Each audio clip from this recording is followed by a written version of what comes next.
أعوذ بالله من الشيطان الرجيم بسم الله الرحمن الرحيم۔ ہر قسم کی حمد و ثنا، بزرگی، بڑائی، کبریائی اللہ رب العالمین ہی کے لیے لائق و زیبا ہے، جو ہمارا خالق ہے، مالک ہے، رازق ہے، پروردگار ہے، جس کی عبادت کرنا ہماری اپنی زندگی کا اہم ترین مقصد ہے۔ عبادت کرتے ہوئے کمال سے کمال درجے کو حاصل کرنا، اعلیٰ سے اعلیٰ مقام کو حاصل کرنا ہماری سب سے بڑی کامیابی اور کامرانی ہے۔ درود و سلام ہو نبی آخر الزماں حضرت محمد مصطفیٰ صلی اللہ علیہ وسلم کے ذات گرامی پر، جنہیں اللہ رب العالمین نے ہمارے لیے رسول بنا کر روانہ کیا، جن کی اتباع کرنا، پیروی کرنا دنیا کی کامیابی کے ساتھ ساتھ آخرت کی کامیابی اور کامرانی سے بھی ہمیں ہمکنار کرتا ہے۔ معزز حضرات و خواتین، نوجوانوں اور معصوم بچوں، ابھی حمد و صلوات کے بعد میں نے آپ لوگوں کے سامنے سورہ فاطر کی 2 آیت کریمہ تلاوت کی۔ اللہ رب العالمین ان دونوں آیتوں میں فرماتا ہے کہ ان الذین یتلون کتاب اللہ، بے شک وہ لوگ جو اللہ رب العالمین کی کتاب کی تلاوت کرتے رہتے ہیں، واقاموا الصلاۃ، اور نماز قائم کرتے رہتے ہیں، وانفقوا مما رزقناہم سرا وعلانیہ، اور اللہ کی راہ میں کبھی چھپا کر کبھی دکھا کر اللہ کی راہ میں حسب ضرورت خرچ کرتے رہتے ہیں۔ یرجون تجارۃ لن تبور، یہ لوگ ایسا سودا کر رہے ہیں، یہ لوگ ایسی تجارت کر رہے ہیں جس میں کبھی گھاٹے کی کوئی امید نہیں، جس میں کبھی نقصان کی کوئی شائبہ نہیں، ہمیشہ فائدہ ہی فائدہ ہوگا۔ اللہ رب العالمین نے اس کے بعد فرمایا لیوفیہم اجورہم، اللہ رب العالمین ان کا بھرپور بدلہ بھی عطا کرے گا۔ لیوفیہم اجورہم ویزیدہم من فضلہ، بلکہ اللہ رب العالمین انہیں مزید بھی عطا کرے گا اپنے فضل و کرم سے۔ صرف ان کا اجر ہی نہیں، ان کا جو کچھ اجر و ثواب بنتا ہے قیامت کے دن اللہ رب العالمین اپنے فضل و کرم سے مزید بھی عطا کرے گا۔ لیوفیہم اجورہم ویزیدہم من فضلہ انہ غفور شکور، یقیناً اللہ رب العالمین بڑا معاف کرنے والا اور بہترین اجر و ثواب دینے والا ہے۔ معزز حضرات، آپ لوگوں نے اس آیت کریمہ میں ملاحظہ کیا کہ اللہ رب العالمین نے کئی نیکیوں کا اس میں حکم دیا ہے۔ تلاوت کلام پاک، نمازوں کو قائم کرنا، سنن نوافل کا اہتمام کرنا، اللہ کے راہ میں خرچ کرنا، ان سب چیزوں کا تذکرہ کرنے کے بعد اللہ رب العالمین نے ان تمام نیکیوں کی تذکرے کے بعد اللہ رب العالمین نے کہا کہ ان لوگوں کو تجارت سے تشبیہ دی ہے، ایک ایسی تجارت سے جس میں کبھی کوئی گھاٹا نہیں، جس میں کبھی کوئی نقصان نہیں، جس میں کبھی کچھ کمی پیشی ہونے کا کوئی گنجائش نہیں۔ اللہ رب العالمین نے ایسی تجارت سے تشبیہ دی اور فرمایا کہ فائدے سے یہ لوگ بہرحال، فوائد سے یہ لوگ بہراور ہو کے رہیں گے۔ اور اللہ رب العالمین نے مزید فرمایا کہ ان لوگوں کو اللہ رب العالمین قیامت کے دن اجر و ثواب سے نوازے گا، نہ صرف اجر و ثواب سے نوازے گا بلکہ اپنا فضل و کرم سے مزید بھی عطا کرے گا۔ اللہ رب العالمین انہیں بخشے گا بھی، اور اللہ رب العالمین بہترین اجر و ثواب عطا کرنے والا ہے۔ معزز حضرات، اس آیت کریمہ کی روشنی میں یتلون کتاب اللہ، اس آیت کی اس حصے کی روشنی میں کچھ باتیں میں آپ کے سامنے رکھنا چاہتا ہوں۔ یعنی اللہ رب العالمین کی کتاب کی تلاوت کرنا، پڑھنا، سمجھنے کی کوشش کرنا، اس کی تلاوت کرنا، اس کی کیا کچھ فضائل ہیں، کیا کیا خصوصیات ہیں، اللہ رب العالمین نے کن خصوصیات سے ہمیں نوازا ہے۔ اس کتاب سے ہم لو لگائیں گے، اس کتاب سے ہم اپنا دل لگائیں گے تو اللہ رب العالمین ہمیں کیا کچھ نوازنے والا ہے، اللہ رب العالمین کتنا کچھ اجر و ثواب ہمیں دینے والا ہے۔ یہی چند باتیں میں آپ کے سامنے لے کر آیا ہوں۔ معزز حضرات، قرآن مجید کی ان گنت، بے شمار، لاتعداد فضائل اور خصوصیات ہیں۔ اللہ رب العالمین نے آسمان سے جتنی بھی کتابیں زمین پہ نازل کی، ان تمام کتابوں میں اللہ رب العالمین نے قرآن مجید کو افضل الکتب قرار دیا۔ جتنی بھی آسمانی کتابیں ہیں ان تمام میں افضل ترین کتاب اللہ رب العالمین نے قرآن مجید کو قرار دیا۔ اس قرآن مجید کو لے کر آنے والے فرشتے افضل الملائکہ ہیں، ملائکہ کے سردار ہیں، فرشتوں کے سردار ہیں۔ اللہ رب العالمین نے جس رسول اور جس نبی کے پاس اس کلام کو دے کے روانہ کیا وہ افضل الرسل ہیں۔ انبیاء اور رسول کی جو فہرست ہے ان فہرست میں سب سے نمایاں نام، سب سے اونچا نام، سب سے اعلیٰ نام جس کا ہمیں ملتا ہے وہ اللہ کے نبی علیہ السلام ہے۔ اللہ رب العالمین نے ان قرآن مجید کو نازل کرنے کے لیے، اس کی آیتوں کو نازل کرنے کے لیے رمضان جیسے مقدس مہینے کا انتخاب فرمایا، افضل راتوں کا لیلۃ القدر کو اللہ رب العالمین نے انتخاب فرمایا۔ قرآن مجید میں اللہ رب العالمین نے کہا وَإِنَّهُ لَتَنزِيلُ رَبِّ الْعَالَمِينَ نَزَلَ بِهِ الرُّوحُ الْأَمِينُ عَلَى قَلْبِكَ لِتَكُونَ مِنَ الْمُنذِرِينَ۔ اے اللہ کے نبی علیہ السلام، یہ کلام رب العالمین کی جانب سے آپ کی جانب اتارا جا رہا ہے۔ نزل بھی روح الامین لے کر اس کو آئے ہیں، حضرت جبریل علیہ السلام لے کر آئے ہیں علی قلبک، تاکہ آپ کے دل میں اس کو اچھی طرح بٹھا دیں، لتکون من المنذرین، تاکہ آپ بھی لوگوں کو ڈرانے والے بن جائیں۔ اللہ رب العالمین نے جس زبان کا سلیکشن کیا، جس زبان کو انتخاب کیا وہ افضل اللغات ہے۔ زبانیں بہت ہیں دنیا میں، لیکن قرآن مجید کے لیے اللہ رب العالمین نے عربی زبان کا جو سلیکشن کیا وہ افضل اللغات میں سے ہے، بہترین زبان میں سے ہے، بلسان عربی مبین۔ اللہ رب العالمین نے کہا کہ ہم نے بہت ہی صاف ستھری زبان میں اس کو نازل کیا۔ جس امت کا اللہ رب العالمین نے انتخاب کیا، یعنی ہم لوگ جتنے بھی امتیں اس دنیا میں آئے ہیں ان تمام میں افضل الامم ہم لوگ قرار پائے۔ کنتم خیر امہ، تم لوگ سب سے بہترین امت ہو، تم لوگ سب سے بہترین امت ہو۔ معزز حضرات، اللہ رب العالمین نے افضل الملائکہ کے ذریعے افضل الکتب کو افضل الرسل پر، افضل الامم پر اللہ رب العالمین نے کتاب نازل کیا ہے، تو اس کا مطلب یہی ہوا جو کوئی اس کتاب سے اپنا تعلق استوار رکھے گا، اپنا تعلق کو بہت زیادہ رکھے گا، وہ بندہ بھی اللہ رب العالمین کے خاص بندے ہوں گے۔ اللہ رب العالمین انہیں یہ اعزاز عطا کرتا ہے، اللہ رب العالمین انہیں یہ اعزاز عطا کرتا ہے جو کوئی قرآن مجید پڑھنے کی کوشش کرتے، قرآن مجید سنتے رہتے ہیں، قرآن مجید روزانہ کچھ نہ کچھ حصہ پڑھنے کی کوشش کرتے، اللہ رب العالمین انہیں یہ اعزاز حاصل ہے، اعزاز عطا کرتا ہے کہ وہ اللہ رب العالمین کے خاص بندے ہیں، اللہ رب العالمین کے خاص بندے ہیں۔ اللہ کے نبی علیہ السلام نے فرمایا، حضرت انس بن مالک روایت ہے، ان للہ اہلین من الناس، لوگوں میں سے اللہ تعالیٰ کے کچھ خاص بندے ہیں۔ صحابہ اکرام پوچھنے لگے، قالوا یا رسول اللہ من ہم، اے اللہ کے نبی لوگوں میں سے اللہ کے بندے کون لوگ ہیں؟ اللہ کے نبی علیہ السلام نے فرمایا،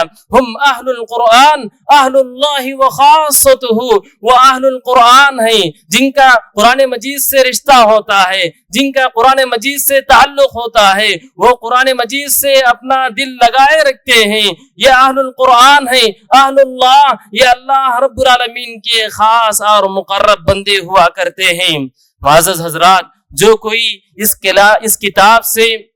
اس قرآن مجید سے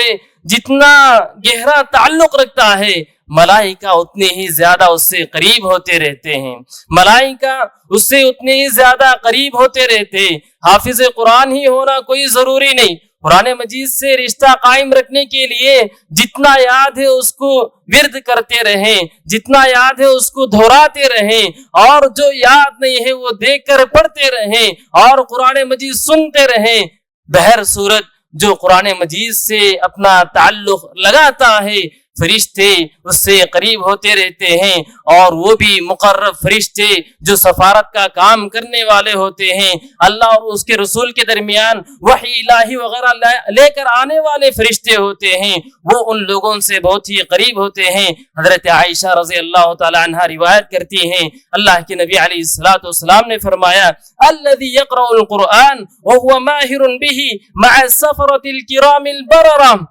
جو قرآن مجید تلاوت کرنے میں قرآن مجید کے اصول و ضوابط کو جانتا ہے، تجوید کی رعایت کرتے ہوئے وہ قرآن مجید کو پڑھتا ہے، وہ معزز اور نیک فرشتوں کے ساتھ ہوگا۔ رہا معاملہ جو قرآن مجید اٹک کے پڑھتا ہے، پڑھنا تو نہیں آتا، پڑھنے کی کوشش کرتا ہے، اس کی زبان پلٹتی نہیں، پھر بھی وہ پوری کی پوری کوشش کرتا ہے، اللہ کے نبی علیہ الصلوۃ والسلام نے اس کے لیے اور عظیم خوشخبری اسی حدیث میں سنائی، فرمایا والذی یقرأ القرآن ویتعتع فیہ وهو علیہ شاق فلہ اجران، اور جو قرآن مجید پڑھنے کی کوشش کرے، پڑھتا ہے، اٹک کے پڑھتا ہے، پڑھنے کی کوشش کرتا ہے، پروننسیشن ادا کرنے کی پوری کوشش کرتا ہے، لیکن اس کے لیے مشکل ہوتے ہوئے بھی قرآن کو نہیں چھوڑتا، تو اللہ رب العالمین ایسے بندے کے لیے 2 اجر عطا فرماتا ہے، یہ کوشش کی اور یہ جو اٹک کے جو پڑھا ہے، تلاوت کی اور کوشش کی، اللہ رب العالمین اس کے لیے 2 اجر و ثواب عطا کرتا ہے۔ معزز حضرات، قرآن مجید کی آیتیں ہمارے لیے بہت بڑی دولت ہیں، قرآن مجید کی آیتیں ہمارے لیے بہت بڑی سرمایہ ہیں، قرآن مجید کی ایک آیت ہمارے لیے، آپ کے لیے دنیا اور آخرت کی بہت بڑی دولت ہے، خاص طور پہ آخرت میں کام آنے والی چیز ہے۔ یہ 1 آیتیں اس کی، 2 آیتیں اس کی، چھوٹی صورتیں یاد کرنا، اپنی حفظ شدہ صورتوں کو دہرانا، اور 10 صورتیں یاد ہیں تو 12 صورتیں یاد کرنا، مزید یاد کرنے کی کوشش کرنا۔ قرآن مجید سے کسی بھی طرح کا تعلق میرے بھائیوں ہمارے لیے، آپ کے لیے بہت بڑی دولت ہے، آخرت کی بہت بڑی دولت ہے۔ عقبہ بن عامر رضی اللہ تعالیٰ عنہ روایت کرتے ہیں، اللہ کے نبی علیہ الصلوۃ والسلام اصحاب صفا کے پاس ایک مرتبہ آئے، اللہ کے نبی آ کر کہنے لگے تم میں سے کون ہے جو یہ چاہے گا کہ وادی عقیق جائیں، بطحان جائیں، وہاں جا کر موٹی تازی اونچے کوہان والی 2 اونٹیوں کو لے کر آئیں۔ اس زمانے کے اعتبار سے وادی بطحان میں، وادی عقیق میں مارکیٹ لگا کرتے تھے، بازار لگا کرتے تھے۔ اللہ کے نبی علیہ الصلوۃ والسلام مثال دے کر سمجھا رہے ہیں کہ تم میں سے کون ہے جو وادی عقیق جائیں، بطحان جائیں، اور جا کر وہاں سے موٹی تازی فربا اونٹنی لے کر آئے، وہ بھی اونچی کوہان والی اونٹنی لے کر آئے۔ صحابہ کرام عرض کرنے لگے اے اللہ کے نبی علیہ الصلوۃ والسلام، ہم میں سے ہر شخص یہ چاہے گا، ہم میں سے ہر شخص کی یہ خواہش ہوگی کہ ہم میں سے ہر شخص یہ کام کرے، وہ بھی بغیر کسی گناہ کے، بغیر کسی قطع رحمی کے۔ اللہ کے نبی علیہ الصلوۃ والسلام نے اس کے بعد فرمایا فَيَأْتِي مِنْهُ بِنَاقَتَيْنِ قُومَوَيْنِ أَفَلَا يَغْدُو أَحَدُكُم مِّنَ الْمَسْجِدِ فَيَتَعَلَّمْ أَوْ يَقْرَأَ آيَتَيْنِ من کتاب اللہ خیر لہ من ناقتین، کیا تم میں سے کوئی مسجد کی جانب نہیں آئے گا، 2 آیتیں نہیں پڑھے گا، 2 آیتیں نہیں سیکھے گا؟ یہ 2 آیتیں اس اونٹنی سے زیادہ بہتر ہیں، موٹی تازی فربا اونٹنی سے زیادہ بہتر ہے۔ آپ صلی اللہ علیہ وسلم نے آگے فرمایا وَثَلَاث خَيْرٌ لَهُ مِنْ ثَلَاث، 3 آیتیں، صرف آپ مسجد آئے 3 آیتیں سیکھ لیے، تو 3 آیتیں سیکھنے کا مطلب یہ ہے کہ موٹی تازی اونچے کوہان والی اونٹنی سے یہ زیادہ بہتر ہے، 4 آیتیں 4 اونٹنی سے زیادہ بہتر ہے۔ اللہ کے نبی علیہ الصلوۃ والسلام نے اس زمانے کے اعتبار سے دنیوی مال و دولت کے ساتھ تشبیہ دے کر مثال سمجھائیں کہ ایک آیتیں کتنی بڑی دولت ہے۔ اللہ کے نبی علیہ الصلوۃ والسلام اس زمانے کے اعتبار سے اونچی اور موٹی تازی فربا اونٹنی کی مثال دے کر اللہ کے نبی نے سمجھائے۔ اس زمانے میں عرب کے لوگ اس کو بہت بڑی دولت سمجھا کرتے تھے۔ آج کی دور میں مہنگی سی مہنگی گاڑیاں، رولز رائس اور مرسیڈیز اس طرح کی گاڑیاں کسی کو اگر مارکیٹ میں ایسے ہی ملے تو کیا وہ بندہ خوشی خوشی حاصل نہیں کرے گا؟ اللہ کے نبی نے دنیا کے ساتھ مثال دے کر پیش کی کہ ایک ایک آیت ہے اس سے زیادہ بہتر ہے۔ اسی لیے میرے بھائیوں، قرآن سے لو لگائیے، قرآن سے اپنے تعلق کو مضبوط سے مضبوط کرنے کی کوشش کیجیے۔ قرآن مجید کا بنیادی حق ہے پڑھنا، تلاوت کرنا، اور تلاوت کرنے کے ساتھ ساتھ روزمرہ زندگی میں ہم لوگ جو کچھ قرآن پڑھتے ہیں اس کے معانی اور مفاہیم سمجھنے کی بھی کوشش کیجیے۔ سورۃ الفاتحہ ہم زندگی میں کئی ایک مرتبہ پڑھے ہیں لیکن اس کا میننگ ہمیں معلوم ہے کیا؟ سورۃ الاخلاص کئی ایک مرتبہ ہم پڑھے ہیں لیکن اس کے معانی اور مطالب ہمیں معلوم ہے کیا؟ کبھی ٹرانسلیشن پڑھنے کی کوشش کیجیے، ترجمۃ القرآن پڑھنے کی کوشش کیجیے۔ سبحان اللہ، قرآن مجید کی ایک ایک آیتوں میں اتنے مفاہیم اور اتنے معانی مضمر ہیں کہ سبحان اللہ، اللہ کے نبی علیہ الصلوۃ والسلام کبھی کبھار صرف ایک آیت پر پوری رات گزار دی، ایک آیت پر تہجد کی نماز پڑھنے کے لیے کھڑے ہوئے اللہ کے نبی علیہ الصلوۃ والسلام ایک ہی آیت کا ورد کرتے رہے، اس کے معنی پر غور کرتے رہے، اس کے مطالب پر غور کرتے رہے، ایک ہی آیت تلاوت کرتے رہے یہاں تک کہ صبح ہو گئی۔ اللہ کے نبی علیہ الصلوۃ والسلام قرآن مجید کی آیتوں کو غور و فکر کے ساتھ پڑھتے تھے۔ غور و فکر کا مطلب یہ ہے کہ کوشش کریں، ہم لوگ جتنا حفظ کیے ہیں چھوٹی موٹی صورتیں اس کو ذرا سمجھ کر پڑھنے کی کوشش کیجئے، اگر ترجمہ ہو سکے وہ بھی پڑھنے کی کوشش کیجئے۔ ابو ذر الغفاری رضی اللہ تعالی عنہ روایت کرتے ہیں کہ اللہ کے نبی علیہ الصلوۃ والسلام کے بارے میں قام النبی صلی اللہ علیہ وسلم بآیت یرددها حتی اصبح، کہ اللہ کے نبی علیہ الصلوۃ والسلام تہجد کے لیے کھڑے ہو کر قرآن مجید تلاوت کرتے گئے۔ ایک ہی آیت میں اللہ کے نبی نے قرآن مجید کی تلاوت کرتے ہوئے اسی آیت کی صبح کر دی اور پوری رات اسی آیت کی تلاوت کرتے رہے۔ وہ آیت ہے ان تعذبهم فانهم عبادك وان تغفر لهم فانك انت العزیز الحکیم۔ حشر کی عدالت میں حضرت عیسیٰ علیہ الصلوۃ والسلام اللہ رب العالمین سے التجا کریں گے، اللہ رب العالمین سے مناجات کریں گے۔ اس آیت پر اللہ کے نبی علیہ الصلوۃ والسلام غور و فکر کرتے ہوئے، سورہ مائدہ کی اس آیت پر غور و فکر کرتے ہوئے ایک پوری کی پوری رات اللہ کے نبی علیہ الصلوۃ والسلام نے پوری رات اسی کی ورد میں، اسی کی تلاوت میں گزار دی۔ ان تعذبهم فانهم عبادك، اے اللہ اگر تو انہیں عذاب دیتا ہے تو یہ تیرے بندے ہیں، وان تغفر لهم فانك انت العزیز الحکیم، اگر تو تیرے فیضان رحمت میں نہیں نہلاتا ہے اور تو انہیں مغفرت عطا کرتا ہے تو تیرے فیصلے بڑے ہی حکمت والے ہیں اور تو بہت ہی حکیمانہ فیصلے کرنے والا ہے۔ معزز حضرات، قرآن مجید یقین مانیے، اگر ہم اپنی زندگی میں سکون چاہتے ہیں، قرآن مجید یہ زندگی کا سکون ہے، قرآن مجید یہ زندگی کے لیے راحت ہے۔ قرآن مجید اللہ رب العالمین نے قرآن مجید میں زندگی کا چین اور سکون رکھا ہے۔ اللہ رب العالمین نے راحت اسی میں رکھی ہے۔ اللہ رب العالمین جو لوگ قرآن مجید سے جڑتے ہیں، اللہ رب العالمین ان کی دلوں کو ایک قسم کا ٹھنڈک عطا کرتا ہے۔ وہ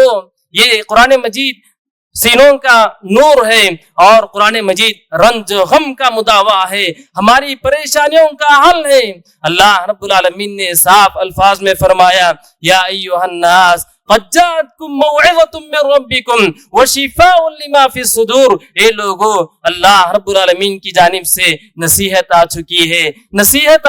ہے، وشفاء لما فی الصدور، اور دلوں میں کدورتیں ہیں، دلوں میں پریشانیاں ہیں، ٹینشنیں ہیں، مسائل ہیں، اللہ رب العالمین نے ان تمام مسائل کا حل قرآن مجید میں رکھا ہے۔ آخرت کا راستہ بتانے والی کتاب ہے، دنیا میں کامیابی اور کامرانی بتانے والی کتاب ہے، یہ مصیبتوں سے نکلنے کا راستہ بتانے والی کتاب ہے۔ قرآن مجید سے تعلق ہمارے لیے انتہائی ضروری ہے۔ میرے بھائیوں، یہ قرآن مجید زندہ دلوں کے لیے ہے، زندوں کے لیے ہے، مردوں کے لیے نہیں۔ مرنے والوں کے لیے نہیں، پڑھ کر بخشنے کے لیے نہیں، اللہ رب العالمین نے صاف الفاظ میں سورہ یاسین میں کہا لِيُنذِرَ مَنْ كَانَ حَيًّا۔ اے اللہ کے نبی علیہ الصلوۃ والسلام، ان آیتوں کو پڑھ کر جو زندے ہیں، جن کا دل زندہ ہے، آپ ان کو پڑھ کر ڈرائیے، یہ زندوں کے لیے ہے، زندوں کی ضمیر کو جگانے والی کتاب ہے،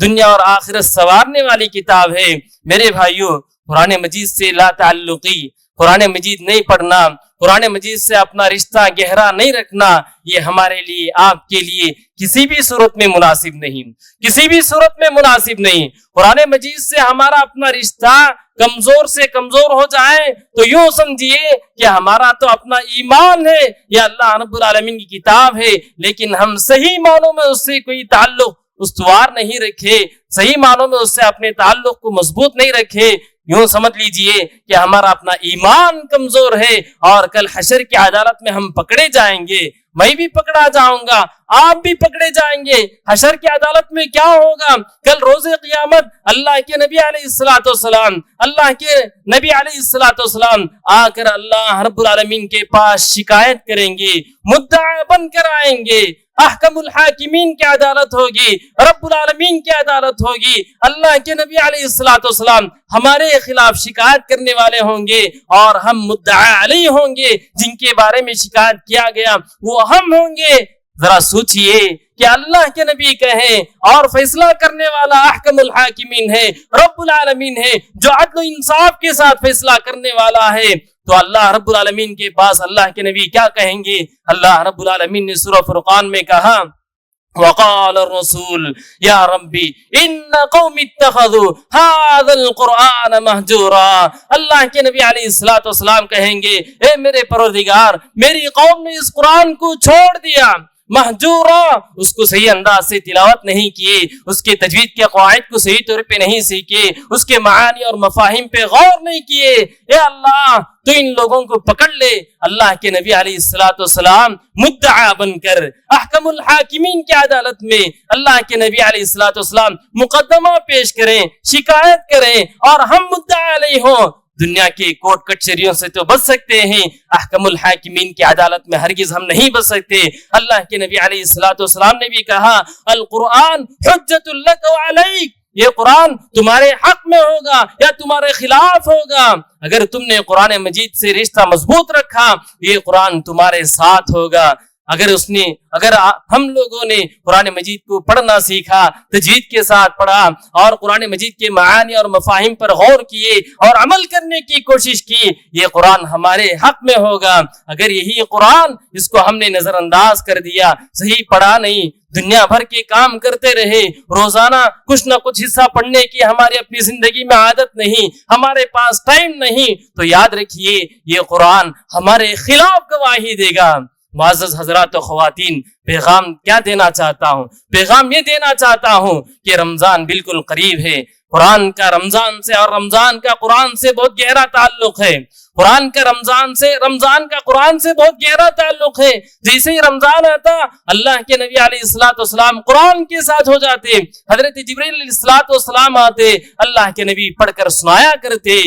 ہمارے پاس بھی رمضان آنے والا ہے، ہم بھی 10 رمضان میں داخل ہوئے اور نکل گئے، لیکن کبھی بھی مکمل طور پہ رمضان میں قرآن میں داخل نہیں ہوئے۔ میرے بھائیوں، قرآن میں جس طرح ہم داخل ہونا ہے نہیں ہوئے، اسی لیے